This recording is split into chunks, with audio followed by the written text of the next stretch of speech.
Bonjour à tous et bienvenue sur Monde Mystérieux.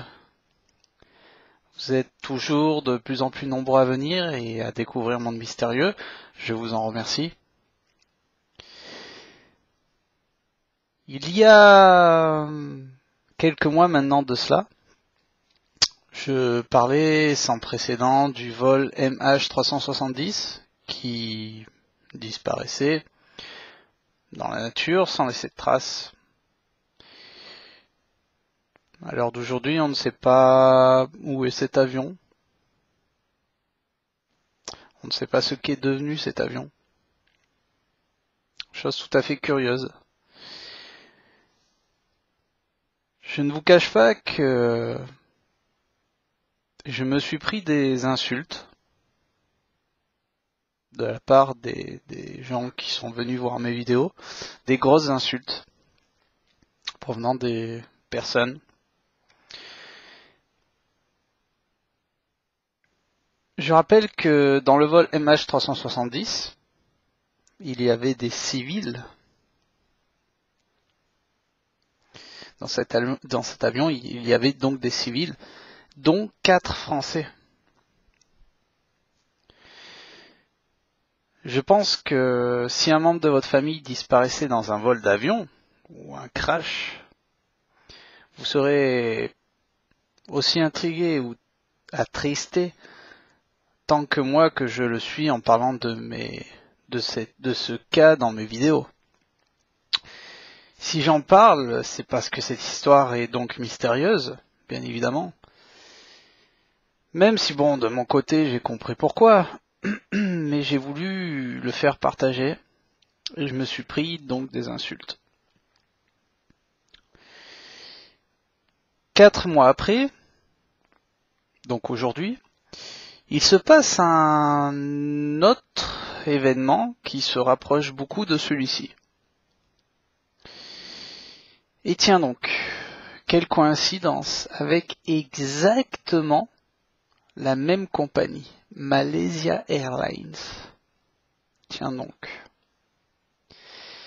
Qui n'est ni plus ni moins que le vol MH17. Et autre coïncidence, abattu en Ukraine. Tiens donc, l'Ukraine. J'ai eu l'occasion de discuter sur mon lieu de travail avec une personne qui parlait de ce cas, dont je faisais comprendre à cette personne de ce qui est arrivé encore une fois était gros, et que là où les personnes qui sont derrière tout ça veulent nous mener à quoi?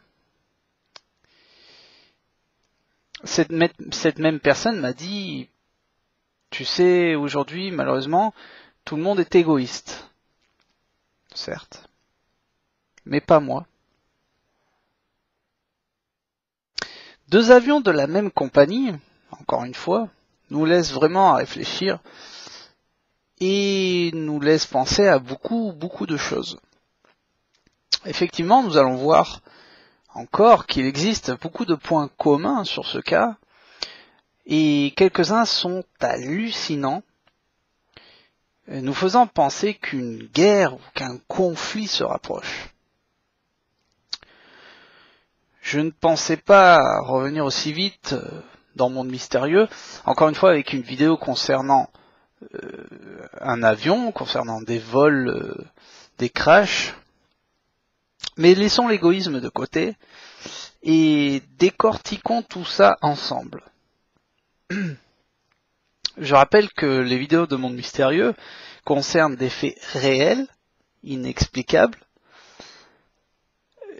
Je ne voudrais pas donc m'appuyer constamment sur des vidéos comme celle-là, mais bon, bref, commençons.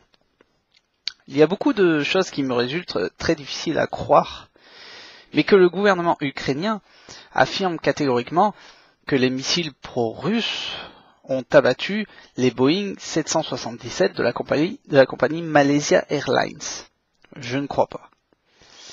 Cela a toutes les caractéristiques d'être un événement sous fausse bannière pour déclencher une crise mondiale ou un conflit. En tout cas, c'est ce qu'ils veulent.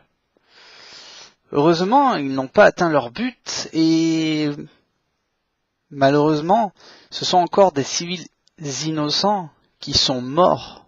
Près de 300 personnes. 298 pour être précis. Mais où veulent-ils nous mener? Jusqu'où veulent-ils nous pousser? Ce qui est sûr, c'est qu'ils veulent nous pousser à bout. Évidemment, si j'expose mon point de vue, et si j'utilise ma logique, je devrais les argumenter avec des raisons pour lesquelles je soupçonne que tout cela est un complot, encore une fois. Voyons quelques points importants de ce complot, donc suite à mes investigations et mes sources d'informations. Numéro 1. Donc, point numéro 1. Les séparatistes ukrainiens ne disposent pas de technologie pour abattre un avion en plein vol à 33 000 pieds, mais disposent seulement de missiles antiaériens capables d'abattre des avions à très basse altitude, donc à de très basses altitudes, ou des hélicoptères, et plus concrètement le système de missiles IGLA, d'où il n'existe aucune preuve que les milices séparatistes,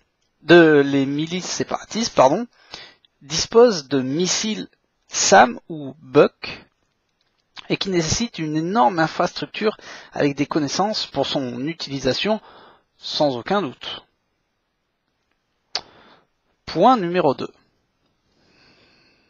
L'armée régulière de Kiev ont des systèmes de missiles anti-aériens puissants du type Buck,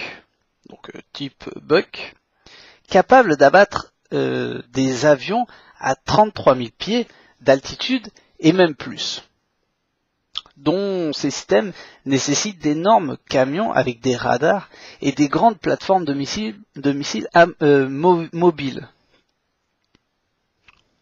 Point numéro 3.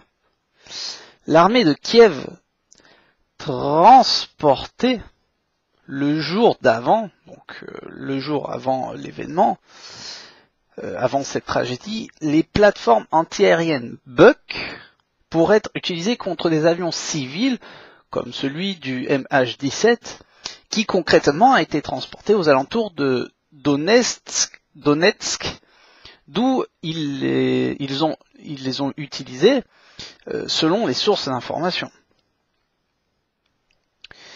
Point numéro 4.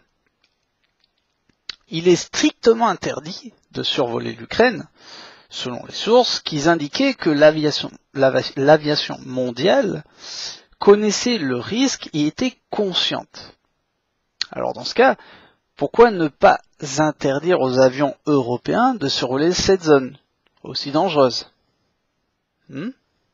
Pourquoi? Point numéro 5. Le jour avant l'événement, l'Ukraine fait un appel mondial indiquant que les Russes avaient abattu un avion militaire ukrainien. Point numéro 6.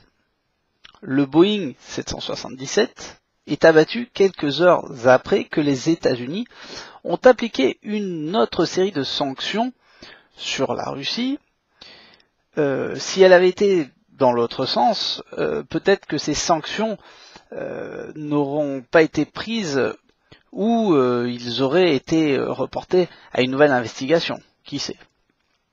En gros, ce qu'ils veulent, c'est limiter les accès des entreprises et des banques au marché des capitaux des États-Unis. Enfin, n'allons pas plus loin. Point numéro 7. Apparemment, l'avion de Vladimir Poutine était passé 35 minutes avant pour la zone de l'incident, au-dessus de la zone de l'incident. D'ailleurs, les couleurs des avions présidentiels russes et ceux de Aeroflot de la Russie donc sont très similaires à ceux de la Malaysia Airlines. Donc bleu, blanc, rouge. Voulait-il faire tomber l'avion de Vladimir Poutine ou un avion civil russe? Je ne pense pas. Mais continuons. Point numéro 8, et dernier point. Vous allez voir que ce dernier point est hallucinant. Dans l'avion MH17, il y avait ni plus ni moins que 100 experts mondiaux travaillant sur le sida. Tiens donc. Cela nous rappelle très fortement le cas du MH370, rappelez-vous, d'où il se trouvait plus de 20 ingénieurs. Tout ceci est très très suspect, bien sûr. Rappelez-vous, ces experts de l'entreprise américaine Sky Semiconductors, qui, pour moi, a un lien très fort. Donc, sans experts, parmi eux, d'importants chercheurs demandant l'accès au tiers-monde, apportant des traitements contre le sida et ces réductions de prix pour l'industrie pharmaceutique pour permettre des traitements abordables à tout le monde. Donc une mort en temps important.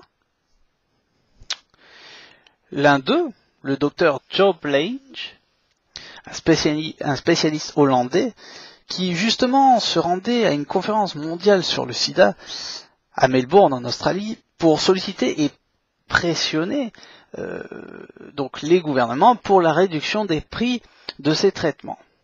N'allons pas plus loin. Alors, qui se cache derrière tout ça? Qui nous mène en bateau, et cela depuis longtemps? Qui? Alors bien sûr, chaque heure apparaissent des nouveaux éléments, des nouvelles preuves, comme d'habitude, qui ciblent un maximum le gouvernement ukrainien responsable de cette tragédie. Et chaque minute, les médias affirment que ce sont pourtant les Russes. Mais vous, qu'en pensez-vous? Je vous pose la question. Ce sont les Ukrainiens? Les troupes séparatistes pro-russes? Les Russes? Ou une autre organisation secrète? À prendre ou à laisser, qui sans aucun doute nous amènera à d'autres vidéoprogrammes dans le monde mystérieux. En attendant, je vous dis à bientôt pour de prochaines vidéos mystérieuses. À bientôt.